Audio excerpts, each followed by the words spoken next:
בדקת בכרטיס, יש כרטיס מסך? כן, בדקתי, הוא תקע גם ב-HDMI וגם ב-HDMI. מה HDMI? רגע. HDMI יש לו.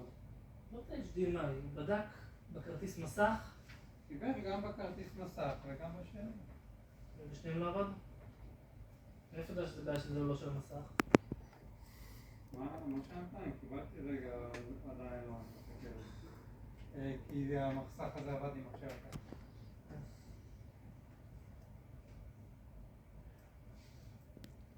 תציין את זה בקריאה כדי שלא יבטלו לך את זה.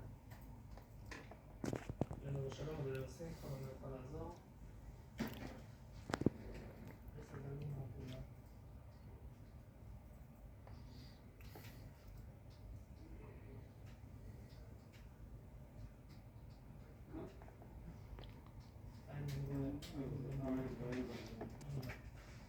בעצם אני רואה שנשלחו לך, שלחתי לך הנחיות לאיפוס, חיפשת את המחשב?